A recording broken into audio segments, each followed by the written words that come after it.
जय श्री कृष्णा दोस्तों। आज हम बात करेंगे विदेश यात्रा पे। विदेश यात्रा को लेके काफ़ी सारी क्वेरीज हमारे पास आती है, काफ़ी सारे मैसेज आते हैं, फ़ोन कॉल्स आते हैं और लोग मिलने भी आते हैं कि विदेश यात्रा जाने के लिए हर बंदा इच्छुक है। तो विदेश यात्रा हमारी सफल क्यों नहीं हो पा रही है, या बार बार हमें बंदिशें क्यों आ रही हैं, अड़चनें क्यों आ रही हैं। जा आजकल तो स्टूडेंट काफ़ी विदेश जाना चाह रहे हैं पढ़ाई के लिए, और कोई घूमने के लिए जाना चाहता है, कोई काम के लिए सेटल होने के लिए जाना चाहता है। तो इस तरह के जाने के लिए हर एक को देखो होती है इच्छा, तो काम नहीं बन पाता तो बंदा वहाँ हताश हो जाता है, निराश हो जाता है कि हमारा काम क्यों नहीं बन रहा इतना प्रयास करने के बाद। और कई लोगों को तो मैंने देखा कि इतना सारा पैसा भी लगा देते हैं, लाखों रुपए, 10-10, 20-20 लाख रुपए भी लगा देते हैं, और फिर भी कोई आता पता नहीं होता, काम नहीं बन पाता। एंड टाइम पे मैंने ऐसे बंदे देखे जिनकी एंड टाइम पे रुकावटें आ जाती है। तो सबसे पहले मैं आपको ये चीज़ एक बताना चाहती हूँ कि आप सबसे पहले अगर आपकी कुंडली हॉरोस्कोप है तो उसको आप एनालाइज करवाइए, किसी भी अच्छे जानकार से करवाइए कि हमारे विदेश यात्रा के योग हैं या नहीं, हम विदेश जा सकते हैं या नहीं।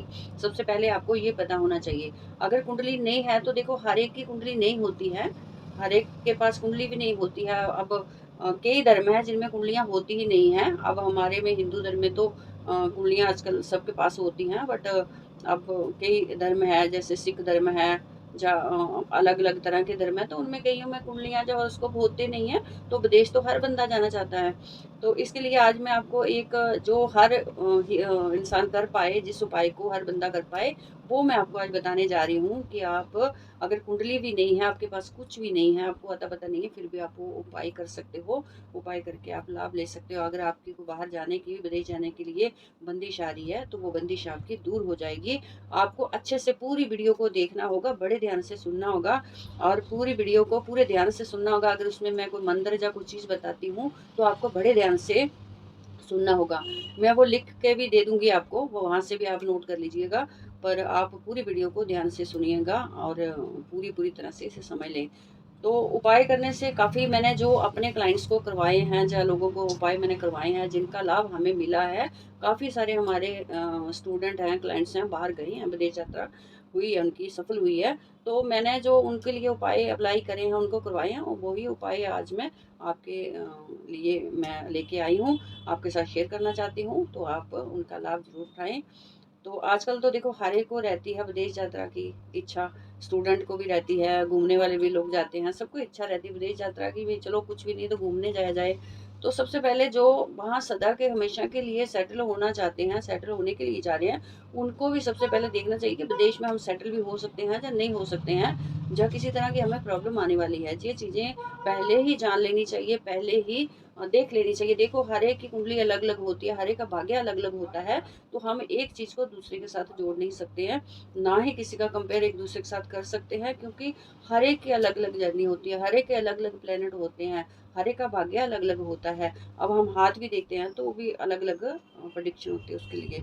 तो आप सबसे पहले ये चीज़ें जान लें, समझ लें, और उपाय करें। तो अब हम उपाय की ओर बढ़ते हैं, आपको कुछ उपाय बताते हैं विदेश यात्रा के लिए जो आपकी विदेश यात्रा को सफल करवाएंगे। तो विदेश यात्रा के लिए हम आपको उपाय बताने जा रहे हैं आज। ये अब एक संक्रांति संक्रांति होती है, संक्रांत आती है। ये अभी 17 तारीख को आ रही है इस महीने में। इस महीने में जो अभी संक्रांति पड़ेगी, वो संक्रांति पड़ेगी अभी 17 तारीख को। तो आपको क्या करना है, वो दिन बड़ा महत्वपूर्ण होता है। संक्रांति उसको बोलते हैं जो कि सूर्य जैसे राशि परिवर्तन करता है ना, एक राशि से दूसरी राशि में सूर्य जाता है, तो उस दिन को हम संक्रांत बोलते हैं। तो आपको क्या करना होगा कि संक्रांति वाले दिन आपको एक दिन संक्रांति वाले दिन आपको क्या करना होगा कि एक आपको पीपल का पत्ता लाना होगा। वो नीचे गिरा हुआ होना चाहिए, आपको तोड़ के नहीं लाना पीपल से, पर पत्ता अच्छा होना चाहिए, बिल्कुल भी खंडित नहीं होना चाहिए। और दूसरा आपको एक कुल्हड़ लेना है, मिट्टी का कुल्हड़, कटोरा सा होता है कुल्हड़, मिट्टी का कुल्हड़ कहीं मिल जाता है आसानी से, कुल्हड़ लेना है। और उसमें आपको 100 ग्राम गुड़, 100 ग्राम आपको तिल रखने हैं उसमें, वाइट वाले तिल जो होते हैं वो। तो तिल रखने और गुड़ रखना, 100-100 ग्राम दोनों ही चीज़ें। तो उसकी आपको चूरी बनानी है। संक्रांति के दिन सुबह नहा धो के अच्छे से शुद्ध होकर, कपड़े शुद्ध पहन के, तो आपको उसकी चूरी बनानी है। और चूरी बना के जो पीपल का पत्ता होगा उसको अच्छे से धो के गंगा जल का छींटा दे के उसको ढकना है, चूरी को।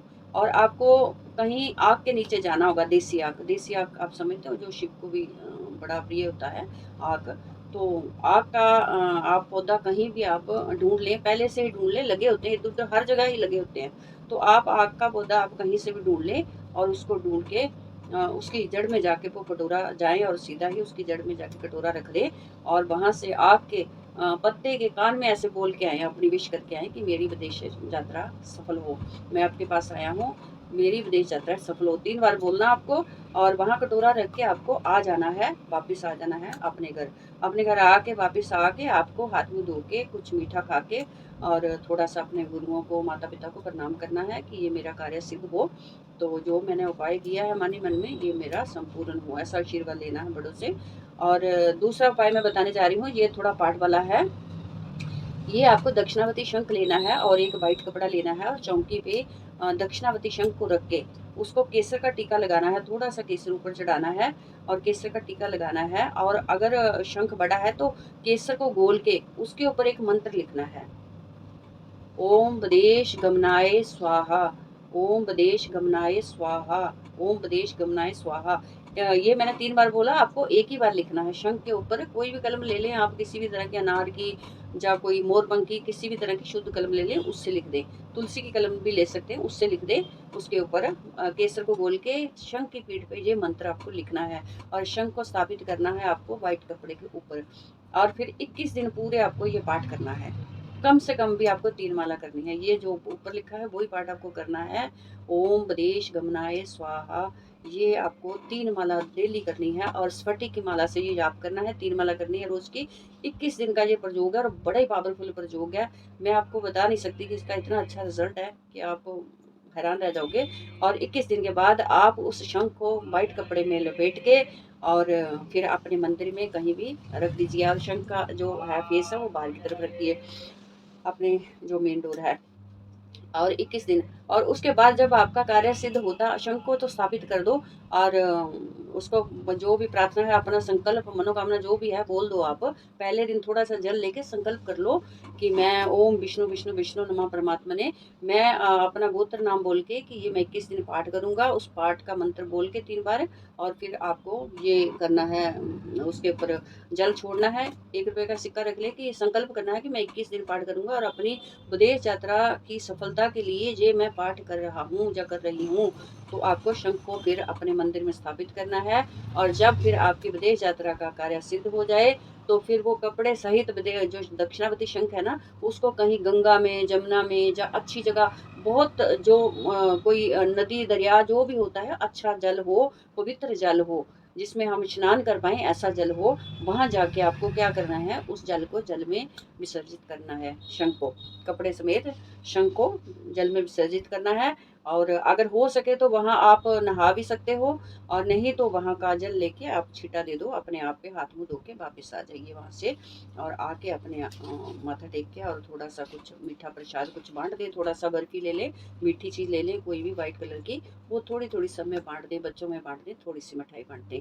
तो ये आपका कार्य 100% सफल होता है। और इसका प्रयोग मैंने जो लोग करते हैं वो ही बताते हैं कि हमारा इससे कार्य सफल हुआ है। ये बहुत ही अच्छा उपाय है और बहुत ही पावरफुल उपाय है। तो ये आप करके आप लाभ उठा सकते हो। और एक छोटा सा उपाय और है, जो हनुमान जी होते हैं ना, उड़ने वाले हनुमान जी का एक आता है, हनुमान जी की एक उड़ने वाले हनुमान जी मिलते हैं जो ऐसी गदा में हाथ पकड़ी हुई और पवन में जो उड़ रहे हैं। तो वो वाले हनुमान जी आपको मिल जाएं तो वो भी आप अपने कमरे में रखिए, बाहर की डायरेक्शन में रखिए उनको, हनुमान जी को, कि ये हनुमान जी। पर उसके बाद आपको जब हनुमान जी को रखना है तो फिर उसके बाद आपको 1 चालीसा रोज का पाठ करना पड़ेगा कि हे हनुमान जी, मुझे कुछ पता नहीं, जैसे आप वायु पुत्रो हवा में, जैसे आप हवा में वेग करते उड़ते हो, वैसे ही मेरी भी यात्रा सफल कराइए और मेरी यात्रा सफल हो, ऐसा कह के आपको 1 चालीसा रोज का करना है। तो ये भी बहुत ही अच्छा उपाय है और इसको करने से भी अच्छा हमें लाभ होता है, रिजल्ट मिलता है।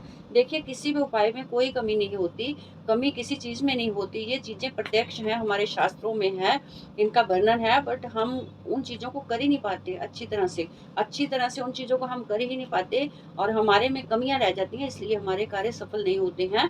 तो उनमें कुछ ना कुछ कमियां रह जाती हैं तो कार्य सफल नहीं होते हैं। तो कोई बात नहीं है, एक बार कभी कोई कार्य आपका कोई गलती हो जाए, कोई कार्य आपका ठीक से ना हो, या बीच में कोई चीज, जैसे आप मंत्र कर रहे हैं, पाठ कर रहे हैं, तो बीच में कोई टूट गया है, आपको कहीं जाना पड़ा है, कोई प्रॉब्लम आ गई तो दोबारा कर सकते हो, रिपीट कर सकते हो। अगर एक बार गलती हो जाए तो कोई बात नहीं, आप रिपीट कर सकते हो। क्या बात, एक बार आप बताओ, नोट गिनते हो, नोटों की गट्टी को गिनते हो, तो गिनते गिनते आपको गलती लग जाए, जब कोई टोक दे तो आप दोबारा नहीं गिनोगे उनको, गिनोगे ना। तो 1 से 2, 2 से 3 बार गिनोगे। तो ऐसा ही है, अगर आपको सफलता नहीं भी मिल रही है तो समझ लो कि मेरे कुछ कर्म में, मेरे कुछ करने में कुछ कमी रह गई है, तो इसलिए मेरा कार्य सफल नहीं हुआ। और भगवान को ब्लेम कभी ना दें, देवी देवता को ब्लेम कभी ना दें। वो तो कृपा, अपार कृपा के मालिक हैं, और हमारे से भी 2 गुना ज़्यादा हमें देते हैं। जितना हम अफोर्ड नहीं कर पाते उससे ज़्यादा 2 गुना देते हैं, तो उनको तो ब्लेम नहीं करना चाहिए। अपने आप को हमेशा ही ब्लेम करो, और अपने आप को देखो कि हमसे कोई गलती हुई है, हमसे कोई भूल हुई है, इसलिए हमारा ये कार्य नहीं हुआ है। तो उस पर रिपीटली कर लें, दोबारा कर लें। बड़ी सारी चीज़ें होती हैं, कई बार कार्य सिद्ध नहीं होते हैं, कोई कमी हो जाती है। देखो, हमसे भी होती है, बड़े-बड़े लोगों से हो जाती है कमियाँ, विद्वानों से हो जाती हैं कमियाँ।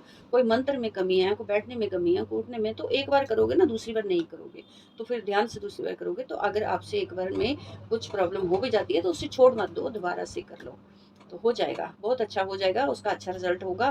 क्या एक बार बच्चा के मार्क्स कम होते हैं तो दोबारा वो रिपीट करता है ना, क्लास में पढ़ता है ना दोबारा, तो छोड़ तो नहीं देता। तो ऐसे ही आपको भी किसी भी कर्म को, किसी भी चीज़ को, किसी भी मोड़ पे नहीं छोड़ना है, प्रयास करते जाना है। आपको प्रयास करते, करते, करते, करते मंज़िल मिल जाती है। तो जो धैर्य रखते हैं, जो जिनके सपने भी ऊँचे होते हैं और धैर्य रखते हैं हर तरीके से, तो उनको मंज़िल ज़रूर मिलती है। देखो, पेशेंस और धैर्य